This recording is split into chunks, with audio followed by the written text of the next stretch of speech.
Assalamualaikum warahmatullahi wabarakatuh. Bertemu lagi dengan Ibu di pelajaran IPS. Kali ini kita akan membahas tentang peristiwa proklamasi kemerdekaan Indonesia. Pada 7 September 1944, Perdana Menteri Jepang, Jenderal Kuniaki Koiso memberi janji kemerdekaan kepada Indonesia. Lalu 1 Maret 1945, BPUPKI didirikan dengan tujuan mempelajari dan menyelidiki hal-hal yang dibutuhkan dalam membentuk negara Indonesia merdeka. Berjumlah 63 anggota yang diketuai oleh Dr. Rajiman Widyodiningrat. Sidang pertama BPUPKI digelar pada 29 Mei sampai 1 Juni 1945. Sidang tersebut bertujuan untuk menyusun dasar negara Indonesia.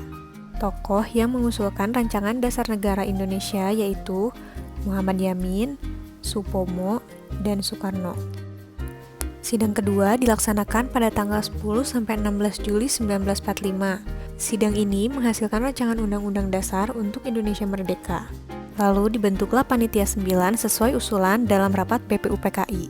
22 Juni 1945, Panitia 9 berhasil merumuskan dasar negara yang disebut dengan Piagam Jakarta.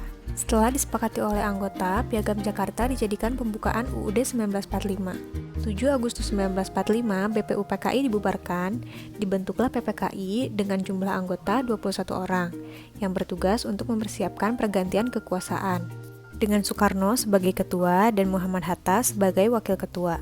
Pada 9 Agustus 1945, 3 tokoh penting Indonesia yaitu Soekarno, Muhammad Hatta, dan Rajiman menemui Marsekal Terauchi di Dalat, Vietnam. Selanjutnya, peristiwa Rengas Dengklok. Diawali dengan Jepang menyerah kepada Sekutu pada tanggal 14 Agustus 1945. Di tanggal yang sama, Sultan Syahrir mendesak Soekarno agar segera dilakukan proklamasi kemerdekaan Indonesia. Namun, Soekarno menolak usulan tersebut karena menginginkan proklamasi dilakukan melalui sidang PPKI. Lalu, pada tanggal 16 Agustus 1945, Sultan Syahrir dan golongan muda membawa Soekarno-Hatta ke Rengas Dengklok. Hal ini bertujuan untuk menjauhkan Soekarno dan Hatta dari pengaruh Jepang. Setelah berdiskusi dengan golongan muda di Rengas Dengklok, Soekarno dan Muhammad Hatta setuju untuk segera melaksanakan proklamasi. Pada malam hari, mereka kembali ke Jakarta dan menuju rumah Laksamana Maeda yang dianggap aman dari militer Jepang. Kalimat pertama naskah proklamasi diusulkan oleh Abad Subarjo, sedangkan kalimat kedua diusulkan oleh Muhammad Hatta. Naskah tersebut kemudian ditulis tangan oleh Soekarno di secari kertas, selanjutnya diketik oleh Sayuti Melik.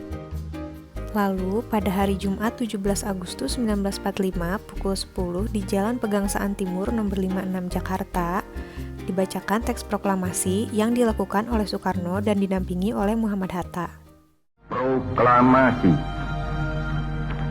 Kami, bangsa Indonesia, dengan ini menyatakan kemerdekaan Indonesia. Hal-hal yang mengenai pemindahan kekuasaan dan lain-lain diselenggarakan dengan cara saksama dan dalam tempo yang sesingkat-singkatnya.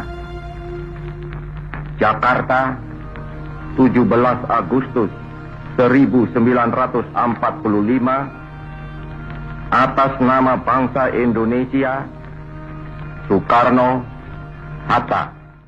Disertai dengan pengibaran bendera merah putih oleh Latif Hendraningrat dan Es Suhud yang diiringi oleh lagu Indonesia Raya. Proklamasi tersebar ke seluruh Indonesia dalam waktu singkat. Proklamasi kemerdekaan memiliki makna penting bagi bangsa Indonesia karena menjadi tonggak awal berdirinya negara Indonesia merdeka yang lepas dari penjajah. Sekian pelajaran IPS hari ini. Wassalamualaikum warahmatullahi wabarakatuh.